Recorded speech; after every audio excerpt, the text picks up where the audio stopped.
Sadly, there's no divorce fairy that lands on your shoulder and notifies you when it's time to start dating again. We both know by now that you're the only person that knows when it's the right time to date during a divorce. Divorces, well, suck. It can feel like your life is falling apart and that everything that was once so integral to your life has just been blown to smithereens.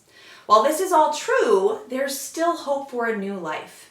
When something is destroyed, it opens up an opportunity for something new to take its place. You see, your relationship was like a massive sequoia, one that had been growing for years and years. For a while, it was sitting pretty, soaking up sun and water at its leisure. Then suddenly it got struck by lightning and is no more.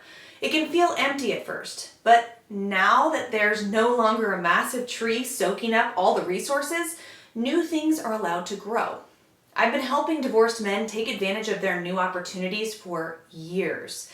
After a divorce, or even during, men often struggle with the same obstacles. I'm here to tell you that dating during divorce is more than possible.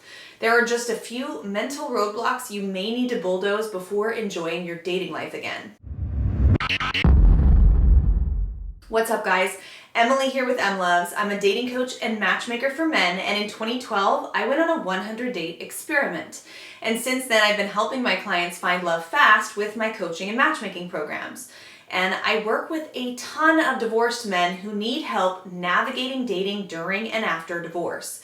That's why I created this guide to dating during divorce for men to help you get back out there successfully. So let's dive in. Time and time again, I see divorced men dealing with the same holdups. It isn't just divorced men that deal with these issues, but any man that's had a few suboptimal relationships, romantic or otherwise, in their lives. Here are the most pressing behavioral issues you'll want cleaned up so you can bring your best self into your new relationship. Be alone with yourself. You've been glued to your former spouse for years now. Physically, emotionally, financially.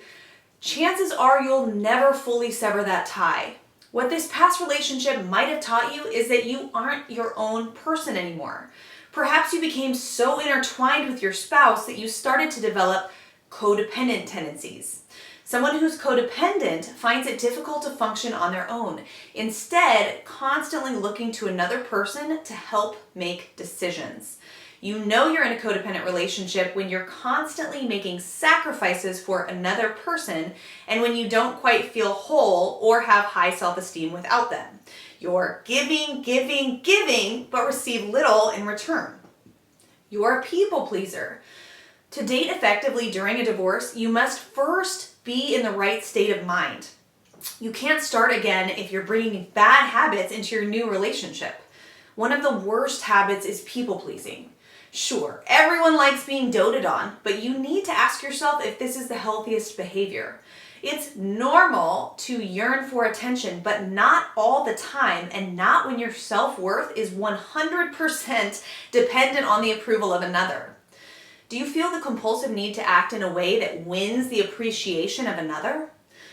When your constant objective is to appease another, you completely forget about your own needs and how to please yourself. Instead of searching for gratification from another person, you must learn how to be comfortable in your own skin and not rely on others for emotional gratification.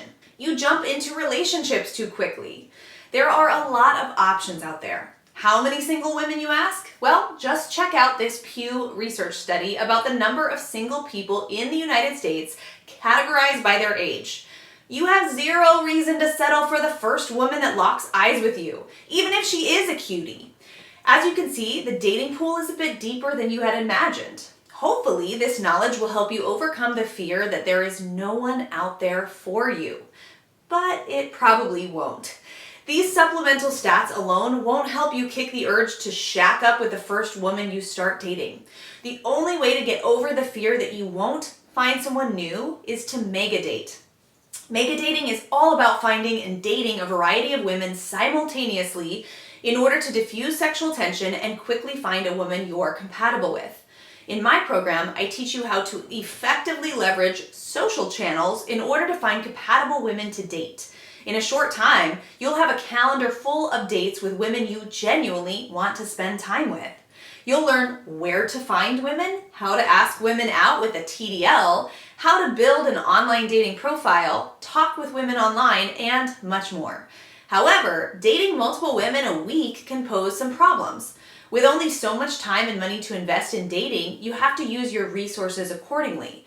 That's why each date has its own rules to abide by. First dates should be less than an hour, cost no more than $10, and second dates should be physical and active and 100% free. Third dates have no financial restrictions, no time restrictions, and you can plan a romantic and elaborate date to show her how you feel now that the time is right. These are the basics, but if you want to really know how to date during divorce, you'll have to talk to our coaching team. Do you hate being alone? Humans are inherently social animals, and as such, love being around each other, for the most part. It's natural that you're not a big fan of being alone, but being alone produces more anxiety in some than others.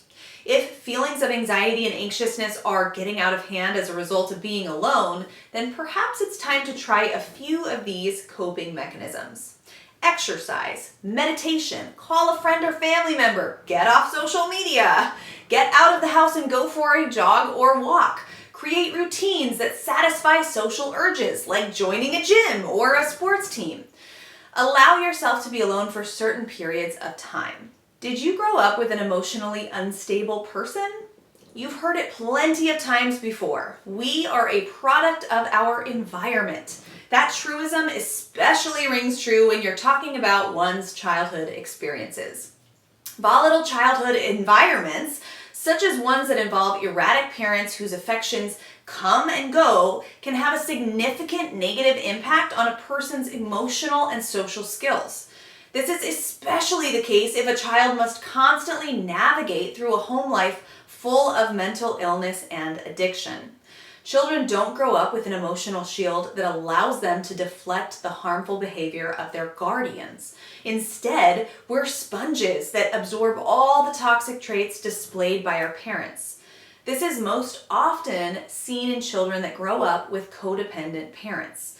Being that children are in a constant need of love, a parent that doesn't readily supply a child with affection can leave a harmful imprint on a young mind. A stressful childhood full of trauma and unstable parenting may also lead to codependent behavior as an adult. We should note that codependency includes a broad range of relationships. Those caring for someone with an unstable parent are more inclined to feel shame, have low self-esteem, be overly doting, and overlook their own well-being to the point that it causes personal harm. The best way to deal with such emotional holdups is to first identify them. Take this test to learn your attachment style and the steps you can take to change it. Do you find yourself asking why you stayed in previous relationships longer than you should have? Humans have a tendency to keep investing in things they've already invested in. This psychological principle is called the sunk cost fallacy. It's this desire we have to continue with a prior decision we made, even if it may not be the right one. For example, you buy a ticket to a movie. However, 30 minutes into the film, you realize it's atrocious and that you hate every second of it. What do? Well, most people will stay. You've already paid $15 for the ticket and another $10 on soda and popcorn. If you leave now, it feels like you've lost something. The thing is, you've already spent that money. You're not getting back the time or money you just spent. What you can do, however, is stop investing in something you know isn't bringing you joy. This is one reason we stay in relationships longer than we should, but this natural sensation can be exacerbated by our personal behavior. This is especially the case for people with codependent behaviors. Even if you wanted to leave, it would be too devastating on your partner and therefore you couldn't go through with it. Unless she did something blatantly obvious, like cheat, steal, or walk away first. People in codependent relationships have difficulty understanding when they're being controlled or manipulated. The best way to combat this is to set up clear boundaries and always have an open stream of communication where each party can voice their desires. Do you find that you rarely, if ever, get your needs met in relationships? You know exactly what you want. The issue is cultivating an environment where both parties listen and respect the other's opinion. It's important that you establish a foundation of respect and trust early on in a relationship. Do so by discussing difficult topics and confiding in each other. From the genesis of the relationship, work on effectively communicating your desires. Do you struggle to ask for what you want? If you ask for your steak to be cooked medium rare and your server brings you a steak that's well done, do you send it back or just put up with the fact that it's not the way you wanted it? If your boss, employee, or client asks you to work late or come in on the weekend, do you oblige, even though you really just want some time for yourself? Do you always ask friends and partners where they want to go without stating where you want to go? If it's difficult to talk to your partner about what you want, start small. Start asking those you don't have a relationship with to adjust their behavior for you or correct their mistakes. Were you the caretaker in your past relationships? Were you trying to save, fix, or help your previous partners? Did you think of them as a project? Were you trying to be Prince Charming to the damsel in distress? If so, you may have been attracted to playing the role of caretaker because it gave you a sense of self-worth. You need to find new ways to value yourself by doing things that interest you, without first asking for anyone else's approval or permission. Let's talk before you start dating. Before you get wrapped up in another toxic relationship, stop, regroup, and create a new strategy, one based on data and evidence. The key to most of your dating holdups is mega dating.